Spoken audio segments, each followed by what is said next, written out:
Halo sahabat operator, kali ini saya akan membagikan tentang rumus-rumus yang sering digunakan pada Microsoft Excel. Langsung saja kita akan lanjut ke pembahasan rumus yang pertama. Yang pertama itu adalah rumus sum. Ini yang paling mudah digunakan dalam Microsoft Excel. Silakan teman-teman di sini ketik sama dengan sum, kemudian blok yang mau dijumlahkan, lalu enter.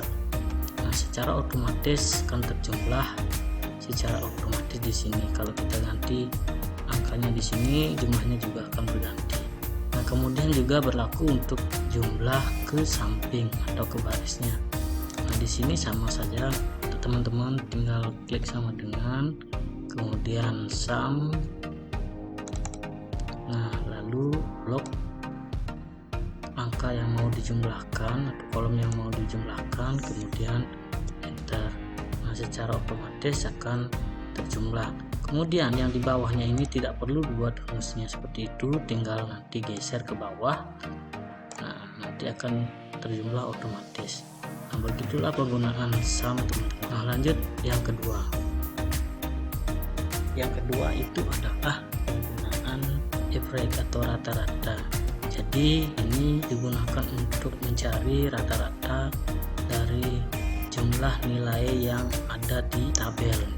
Nah, seperti ini contohnya, kita klik sama dengan average, nah, kemudian blok kolom atau angka yang mau dirata-ratakan, kemudian enter. Nah, untuk mencari rata-rata di bawahnya tinggal di blok aja atau digeser aja, nanti secara otomatis akan muncul rata-ratanya.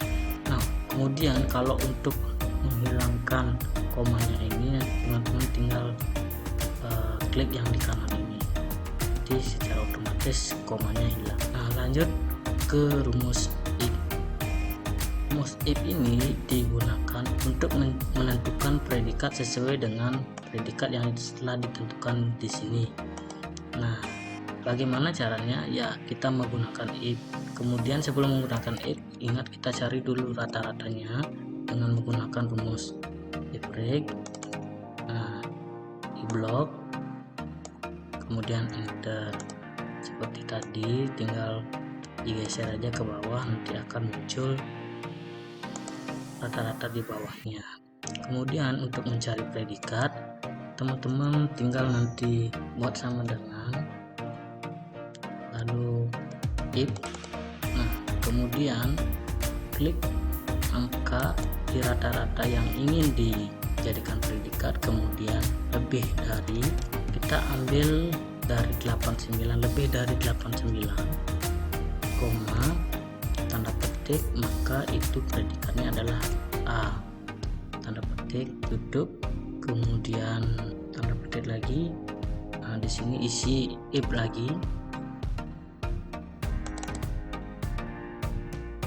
kemudian klik lagi di sini, lebih dari 80 ya, di bawah 81 berarti 80, supaya nanti bisa lebih dari 80 mendapatkan nilai B.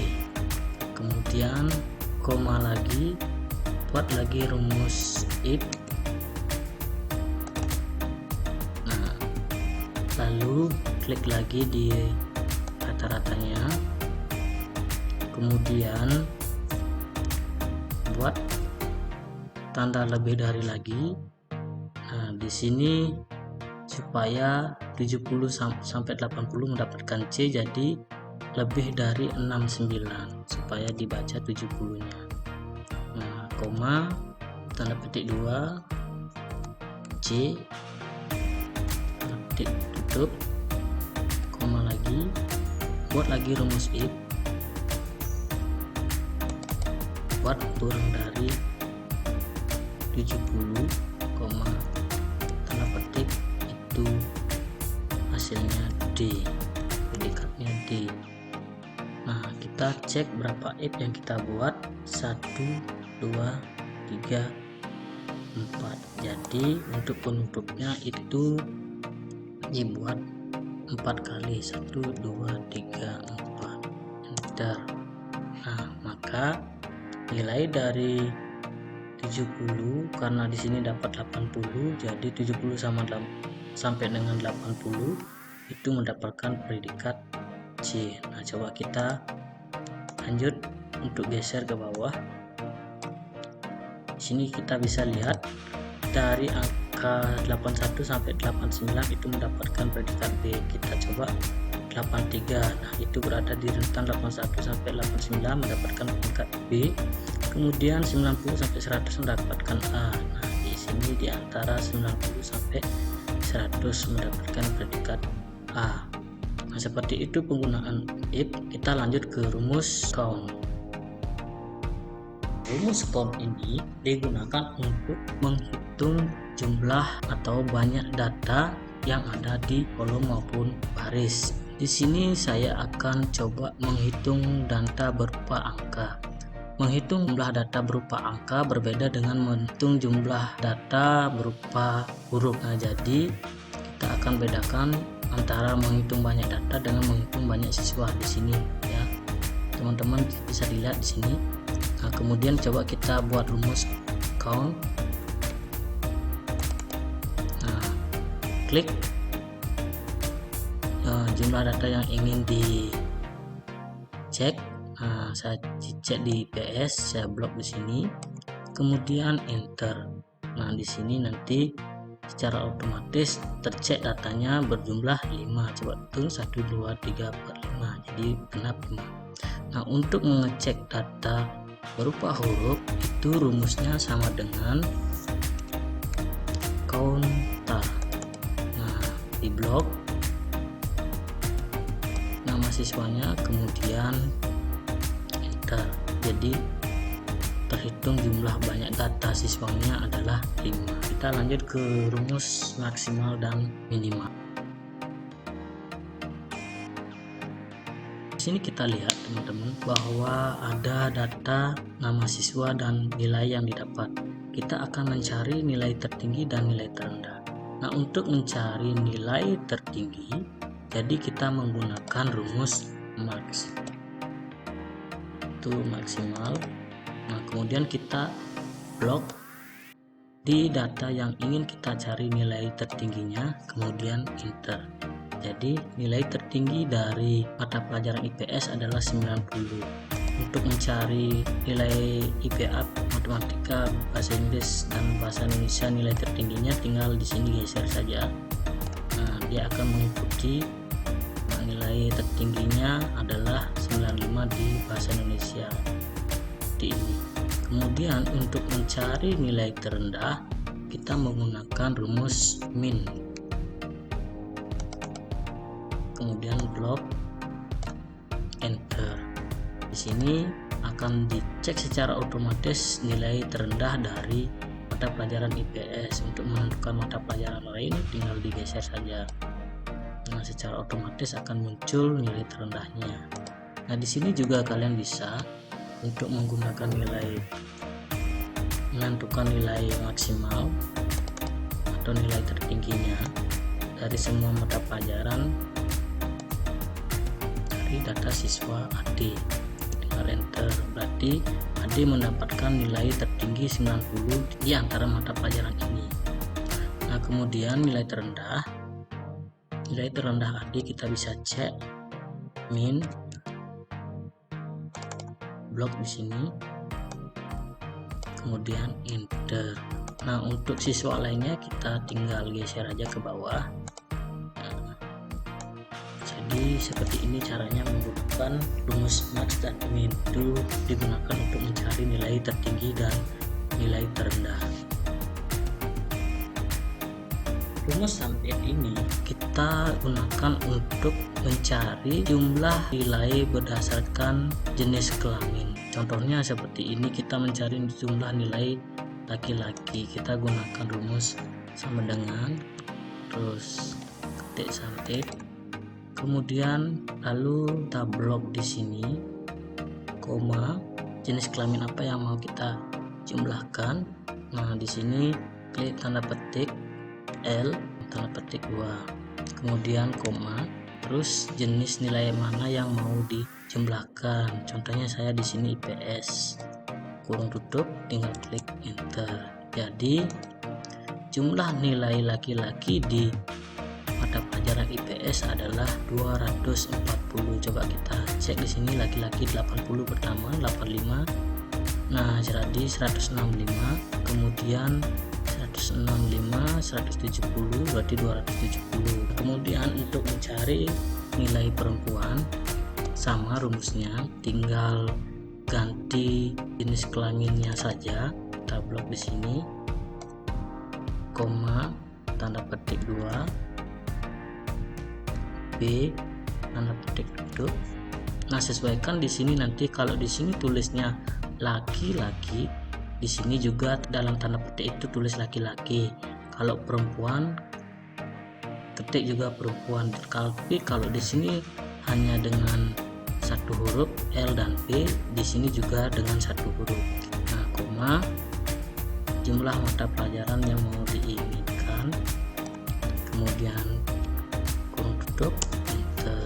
Jadi jumlahnya 180. Sum ini digunakan untuk menjumlahkan sesuai dengan kriteria yang kita inginkan. Kemudian kita lanjut ke rumus count it. Rumus count it ini digunakan untuk menghitung banyak siswa yang lulus sesuai dengan tabel yang ada. Nah, lanjut saja, klik di sini sama dengan, lalu ketik count it, kemudian blok di kolom yang mau kita hitung, kemudian koma, ketik 2, lulus sesuai dengan tulisan yang ada di sana ya teman-teman. Kalau dia menggunakan huruf besar semua, kita gunakan juga huruf besar semua. Kalau menggunakan huruf kecil, kita gunakan huruf kecil, ketik enter.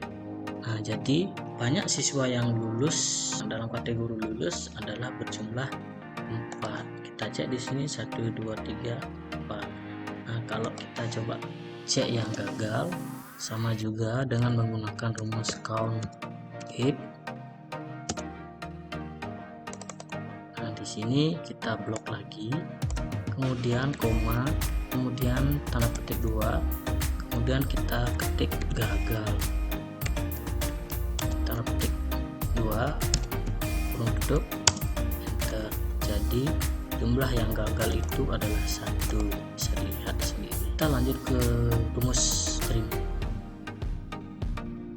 Di sini bisa teman-teman lihat, saya membedakan ketikan baris di atasnya itu ada spasinya berantakan. Cara merapikan spasi yang berantakan ini kita bisa menggunakan rumus trim. Jadi klik sama dengan, lalu ketik trim, kemudian blok kolom yang mau dirapikan spasinya, kemudian enter. Nah, jadi bisa dilihat sendiri perbedaannya teman-teman. Di sini spasinya sangat jauh dan di sini disesuaikan dengan satu spasi. Pertama, coba kita ulangi lagi, sama dengan trim, kemudian blok, kurung tutup, enter. Lanjut ke rumus upper. Rumus upper ini digunakan untuk membuat tulisan itu hurufnya menjadi huruf besar semua. Kita gunakan rumus upper, klik sama dengan upper di sini, kemudian blok, enter. Jadi sudah menjadi huruf besar. Untuk selanjutnya kita hanya perlu menggeser ini aja. Nah, kemudian akan secara otomatis semuanya berubah. Lanjut ke rumus lower. Lower ini digunakan untuk mengubah huruf atau kata atau kalimat menjadi huruf kecil semua atau merapikan menjadi huruf kecil semua. Nah, di sini ada huruf besar, kita ubah menjadi huruf kecil semua dengan menggunakan rumus lower. Kita blok, lalu enter. Nah, untuk di bawahnya tinggal geser saja, kemudian akan berubah secara otomatis di sini. kita next ke rumus proper. Nah, rumus proper ini lebih keren lagi, bisa digunakan untuk ikan supaya hurufnya di awal kata itu menggunakan huruf besar. Jadi kita menggunakan rumus proper. Nah, kita lihat di sini kita gunakan rumus proper, apakah bisa seperti apa yang saya bicarakan tadi. Nah, untuk mengubah yang di bawahnya seperti tadi, kita tinggal geser saja. Nah, dengan menggunakan rumus proper ini jadi lebih mudah untuk mengubah huruf menjadi di awal kata itu menggunakan huruf besar. Nah, kita akan menggunakan rumus concatenate. Nah, concatenate ini digunakan untuk menggabungkan kata dari beberapa sel dengan menggunakan rumus concatenate.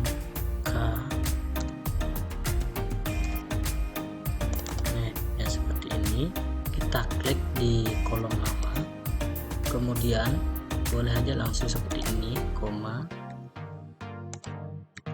kita enter. Nah, maka hasilnya sudah digabung.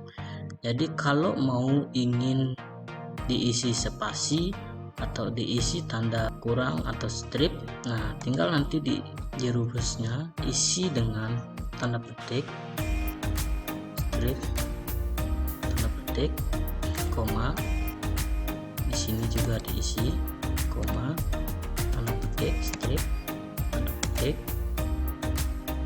enter. Nah, jadi untuk menggabungkan kita pakai rumus concatenate.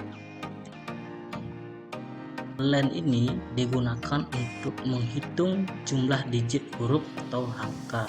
Seperti tabel ini, kita coba untuk menghitung jumlah digit nama dengan menggunakan rumus len. Kita blok, enter. Jadi jumlah digit huruf yang ada di nama id itu 3123, jadi benar. Coba kita blok ke bawah. Nah, di sini kita sudah lihat sendiri ya, jadi bisa dihitung. Nah, hati-hati menggunakan rumus len karena rumus len itu juga menghitung spasi, tanda baca dan sebagainya selain huruf dan angka. Kita lanjut ke rumus lab. Lab ini digunakan untuk mengambil beberapa digit angka dari kiri. Lab, kita klik di sini, enter. Nah, jadi 4 digit dari kiri itu adalah 1201. Nah, untuk menentukan yang lainnya kita tinggal geser ke bawah. Nah, kemudian kita lanjut ke rumus right. Rumus right ini digunakan untuk mengambil beberapa digit dari kanan. Nah, seperti ini. Kita langsung saja praktekkan. Right. Nah, mau mengambil beberapa digit dari kanan. Nah, contohnya kita mengambil 4 digit dari kanan juga. Nah, koma. Di sini akan terlihat 001 dari 4 digit. Nah, kita coba geser. Nah, seperti ini. Terlihat kan teman-teman, jadi 4 digit diambil dari kanan. Nah, kemudian kalau mau 5 atau 6 juga boleh. Dia akan berubah sendiri gitu. Tinggal geser aja juga di sini. Lanjut ke rumus mid. Rumus mid ini bisa mengambil beberapa digit dari tengah.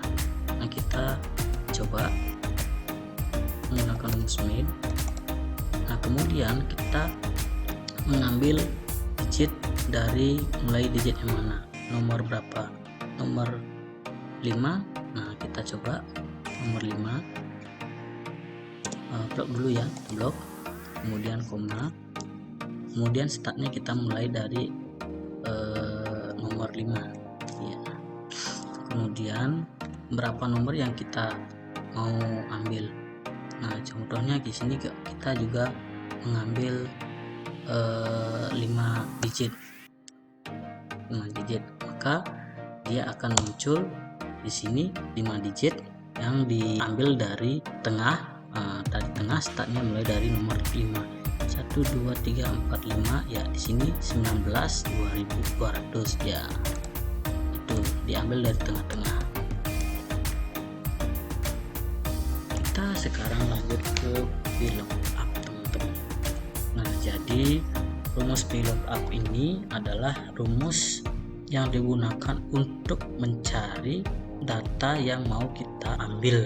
V itu adalah vertikal, jadi kita mengambil data yang bentuknya vertikal atau jenis datanya yang judulnya itu berada di atas. Tuh, seperti ini judulnya di atas teman-teman. Saya sudah menyediakan di sini data pendukung untuk menggunakan rumus VLOOKUP. Nah, jadi rumus VLOOKUP ini digunakan untuk mengambil data seperti ini. Jadi judulnya yang berada di atas. Nah, kita langsung saja ke rumus VLOOKUP. Sama dengan VLOOKUP. Nah, kemudian data yang mau diambil adalah yang di sini. Nah, kita ketik, kemudian koma. Nah, cari di data pendukung, kemudian blok semuanya. Nah, jangan lupa teman-teman tekan tombol F4 atau FM4 supaya ada tanda dolarnya di sini untuk mengunci data supaya tidak tergeser nanti. Nah, kemudian kalau sudah ketik koma, nah kemudian kita lihat data nama. Nah, data nama ini berada di kolom berapa, dia ada hitungannya dari sini kode pesanan ya. Nah, 1, 2, jadi kolomnya berada di nomor 2, koma, nah 0, enter. Nah, di sini sudah lihat namanya. Jadi 109 itu atas nama Yanti. Nah, di sini. Nah, kita coba geser ke bawah di sini supaya semuanya terlihat. Apakah sudah benar rumusnya? 102 itu suka, ya betul. Kemudian 101 galang, ya.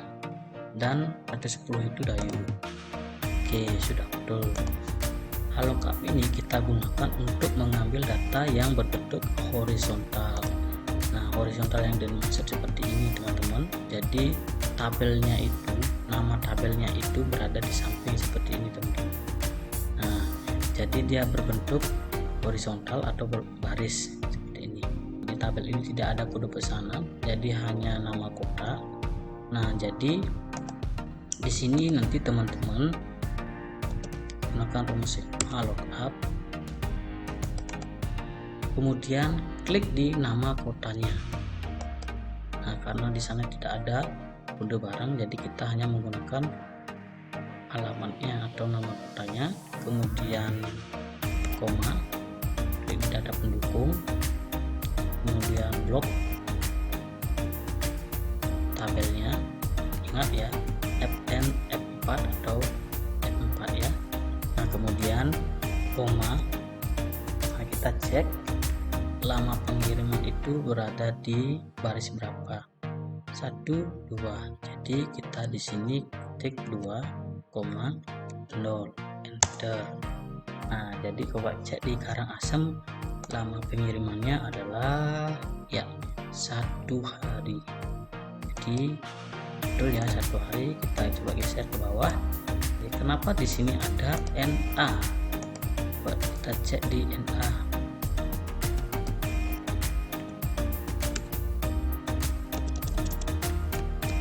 Nah, ini di sini salah ya teman-teman, negara. Oke. Nah, seperti ini penggunaan rumus VLOOKUP dan VLOOKUP. Sekali lagi, VLOOKUP itu mengambil data yang berbentuk kolom seperti ini. Maka kalau VLOOKUP itu mengambil data seperti ini. Sekarang kita lanjut ke rumus if error. Kenapa kita menggunakan rumus if error? Nah, rumus if error ini digunakan untuk supaya datanya itu tidak muncul tulisan N sama dengan A. Seperti ini contohnya teman-teman ya. Saya contohkan di sini 111. Sumpama saya di sini klik ya. Jadi kenapa ada NA? Karena di sini kode 111 tidak ada. Nah, bagaimana caranya supaya tidak muncul NA dan menyesuaikan dengan keinginan kita? Nah, di sini fungsi if error. Jadi kita ketik di depan VLOOKUP itu if error, kemudian terus koma. Kita sesuaikan dengan kata yang kita inginkan, yaitu tidak ada, kurung tutup. Ingat kurung tutupnya ya, lalu enter. Di sini akan berubah menjadi kata tidak ada. Sama nanti seperti yang lainnya ya. Terus seperti ini juga. Kita tinggal tambahkan di depan rumusnya itu if error. Di sini koma, lanjut tanda petik 2, lanjut dengan kata yang kita inginkan, terus kurung tutup. Sama ya.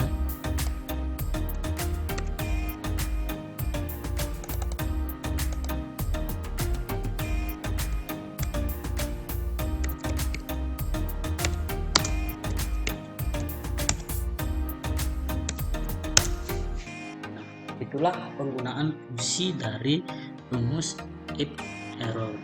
Bagaimana teman-teman? Cukup mudah kan menggunakan rumus-rumus yang saya bagikan tadi? Semoga teman-teman tidak bingung. Jadi kalau masih bingung, silakan nanti teman-teman chat di kolom komentar. Kemudian untuk mensupport dan terus bisa berkarya, jangan lupa klik tombol subscribe, like, dan share video ini. Semoga video ini bermanfaat, dan sampai jumpa di video selanjutnya.